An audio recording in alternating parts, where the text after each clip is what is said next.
بسم اللہ الرحمن الرحیم۔ یہ کہانی آپ کی زندگی بدل کر رکھ دے گی۔ ایک وسیع اور خوشحال اسلامی سلطنت تھی جس پر سلطان ظاہر حکمرانی کرتے تھے۔ ان کی حکومت انصاف اور ایمان کے اصولوں پر قائم تھی۔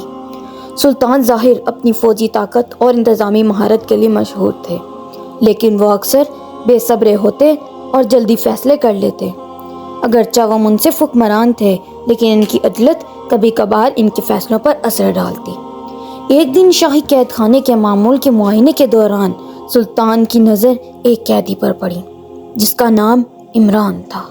باقی قیدیوں کے برعکس عمران بہت پرسکون نظر آ رہا تھا۔ وہ اپنے سیل کے کونے میں بیٹھا قرآن کی آیات پڑھ رہا تھا اور ایک وقار کا مظاہرہ کر رہا تھا۔ سلطان نے حیرت سے عمران کو اپنے سامنے پیش کرنے کا حکم دیا۔ عمران درمیانی عمر کا ایک پرسکون طبیعت کا آدمی سلطان کے سامنے کھڑا ہوا۔ سلطان ظاہر نے سخت لہجے میں پوچھا، تم کون ہو اور تم یہاں کیسے پہنچے؟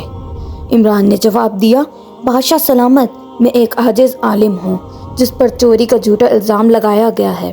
میں نے اسے اللہ کی آزمائش کے طور پر قبول کیا ہے اور اس کی انصاف پر بھروسہ کیا ہے۔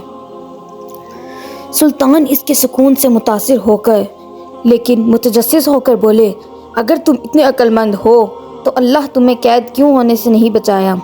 عمران نے ہلکی سی مسکراہٹ کے ساتھ جواب دیا، کبھی کبھی جو ہمیں سزا لگتا ہے وہ دراصل ایک نعمت ہوتی ہے۔ اللہ کی حکمت ہماری سمجھ سے بالاتر ہے۔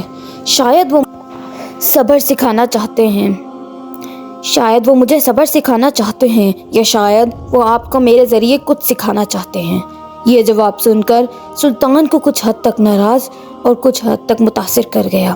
انہوں نے عمران کی حکمت کو مزید پرکھنے کا فیصلہ کیا۔ سلطان نے حکم دیا کہ ایک سنہری پیالہ لایا جائے۔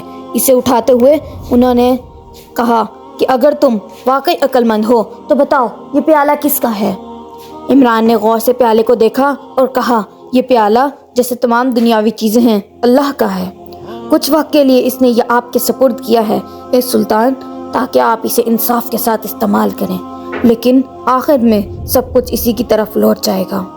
دربار میں خاموشی چھا گئی اور سلطان عمران کے الفاظ کی گہرائی سے متاثر ہوئے۔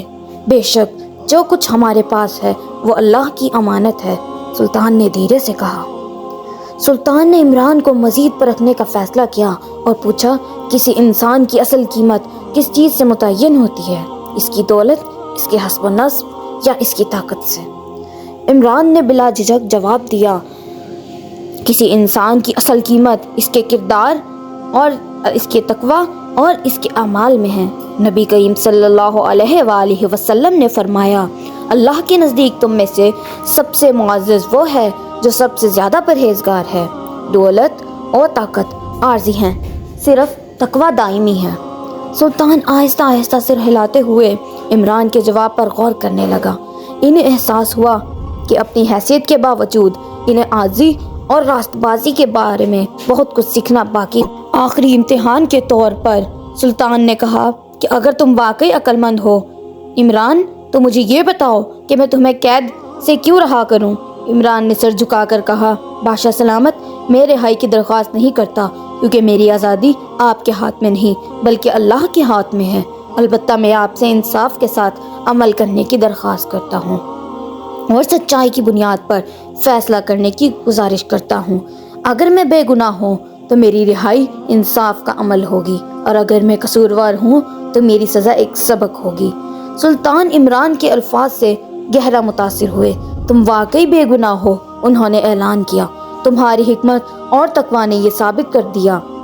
سلطان نے نہ صرف عمران کو رہا کرنے کا حکم دیا بلکہ اپنے دربار میں مشیر کے طور پر بھی مقرر کر دیا۔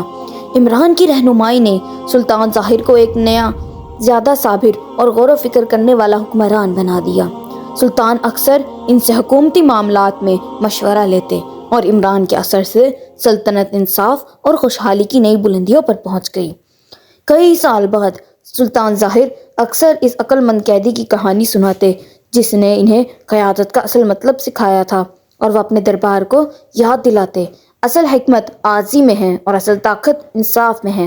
بادشاہ صرف اللہ کا بندہ ہے جسے اپنے لوگوں کی فلاح و بہبود کے لیے امانت دی گئی ہے۔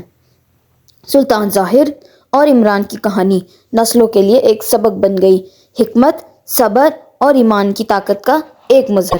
پیارے دوستوں، ہمیں بھی چاہیے کہ ہم اپنی زندگی میں تمام فیصلے اللہ پر چھوڑ دیں اور صرف اسی پر بھروسہ کریں۔ اگر آپ کو یہ ویڈیو پسند آئے تو لائک اینڈ سبسکرائب کرنا مت بھولیں۔ شکریہ۔